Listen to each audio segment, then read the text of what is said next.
Assalamualaikum warahmatullahi wabarakatuh.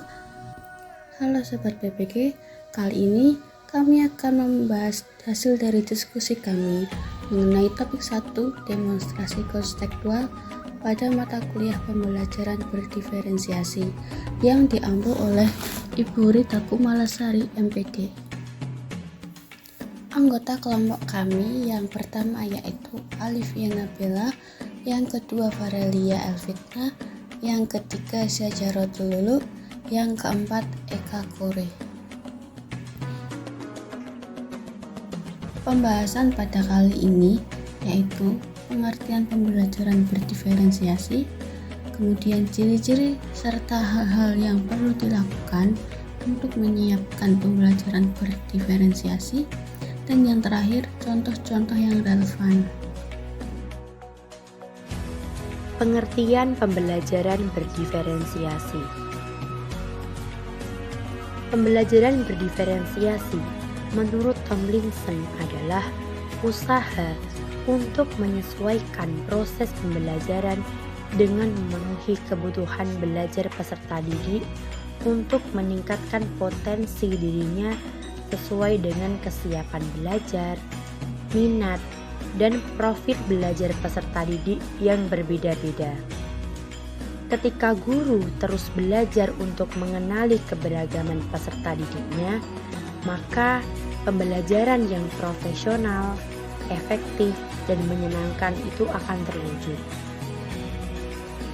Kesimpulannya, pembelajaran berdiferensiasi adalah pembelajaran yang memberi keleluasaan dan mampu mengakomodir kebutuhan peserta didik untuk meningkatkan potensi dirinya yang sesuai dengan kesiapan belajar, minat, dan profil belajar peserta didik yang berbeda-beda. Adapun ciri-ciri pembelajaran berdiferensiasi. 1. Pembelajaran berfokus pada konsep dan prinsip pokok. 2. Evaluasi kesiapan dan perkembangan belajar peserta didik diakomodasi ke dalam kurikulum. 3. Pengelompokan peserta didik dilakukan secara fleksibel, misalnya secara mandiri, kelompok, atau berdasarkan tingkat kecerdasan, modalitas belajar, dan lain-lain. 4. Siswa secara aktif bereksplorasi di bawah bimbingan dan arahan guru. Hal-hal yang perlu disiapkan dalam pembelajaran berdiferensiasi. 1. Pemetaan kebutuhan belajar siswa. Kegiatan ini bisa dilakukan dengan asesmen melalui wawancara, observasi, ataupun yang lainnya. 2. Strategi pembelajaran.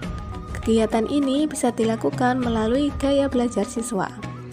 Tutor dengan teman sebaya yang lebih memahami materi. 3. Manajemen kelas. Guru dan peserta didik perlu untuk membuat kesepakatan terkait manajemen kelas, bagaimana yang akan dilaksanakan selama kurang lebih 1 semester. Contohnya, peserta didik yang mempunyai keaktifan di kelas akan mendapat apresiasi dari gurunya. Yang keempat, melakukan evaluasi. Contoh keragaman di kelas. 1. Siswa dengan gaya belajar yang mudah menerima gagasan, konsep, data, dan informasi yang dikemas dalam bentuk gambar. Kedua, siswa dengan gaya belajar yang mengandalkan pada pendengaran untuk bisa memahami dan mengingatnya. 3. Siswa dengan gaya belajar yang menyentuh sesuatu untuk memperoleh informasi tertentu agar dia bisa memahaminya.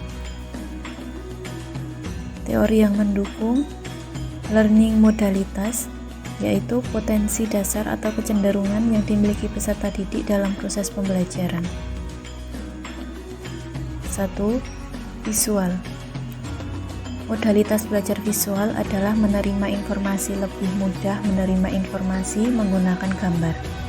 Siswa jauh lebih mudah mengingat gambar daripada mengingat apa yang dikatakan seseorang. Kedua, auditory. Modalitas belajar auditori adalah menerima informasi lebih mudah melalui mendengar. Siswa dengan modal belajar ini biasanya sering mengajukan pertanyaan dan menggunakan diskusi untuk mengklasifikasi atau menyerap materi. 3. Kinestetik.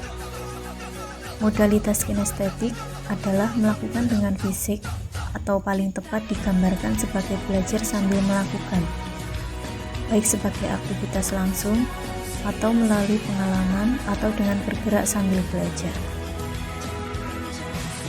Sekian dari kami. Wassalamualaikum warahmatullahi wabarakatuh.